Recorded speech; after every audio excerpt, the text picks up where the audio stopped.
দিলাম it is I, it is I who dash responsible, responsible.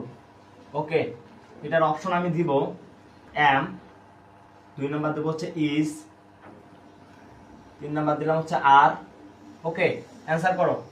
এটা এসেছিল, এটাও বিগত সালে এসেছিল ভাইয়া, এটা তোমার হচ্ছে কোন এক বিশ্ববিদ্যালয়ে এসেছিল, ঠিক আছে? সো এটা জানো, এটার অ্যান্সার কি হবে?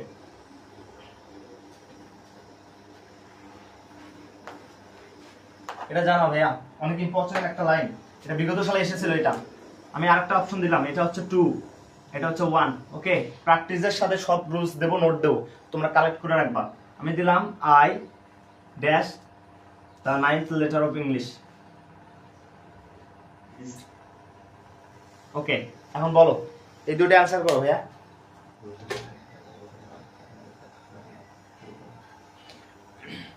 ওকে, দেখো দুইটা নোট মাথায় রাখো ভাইয়া, দুইটা নোট মাথায় রাখো, নোট লিখে নাও।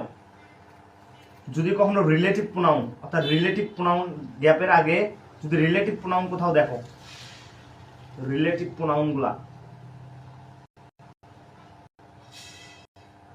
রিলেটিভ প্রোনাউন এর আগে সাবজেক্ট অনুসারে কি বসে? ভার্ব বসবে। এর আগে সাবজেক্ট অনুসারে ভার্ব বসে।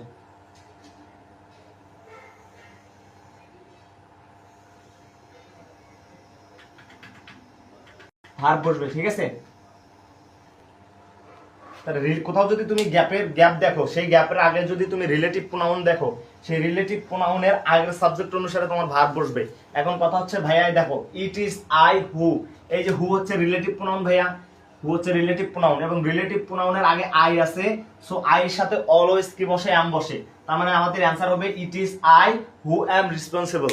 ওকে, ক্লিয়ার? এটা তো ক্লিয়ার। ওকে, পরেরটা দেখো, পরেরটা বলছে আই, আর স্যার বলছেন, আপনি বলছেন আই এর সাথে অলওয়েজ অ্যাম হবে, অলওয়েজ অ্যাম, আই এর সাথে সবসময় অ্যাম বসে। সো এখন দেখো I dash the 9th letter of English. So এখানে হচ্ছে অনেকেই না বুঝে অ্যাম দিবে ভাইয়া, অনেকে না বুঝে অ্যাম দিবে, কিন্তু অ্যাম হবে না। এখানে বলছে আই হচ্ছে ইংরেজির 9ম লেটার, আচ্ছা আই হচ্ছে ইংরেজির কততম লেটার? 9তম লেটার।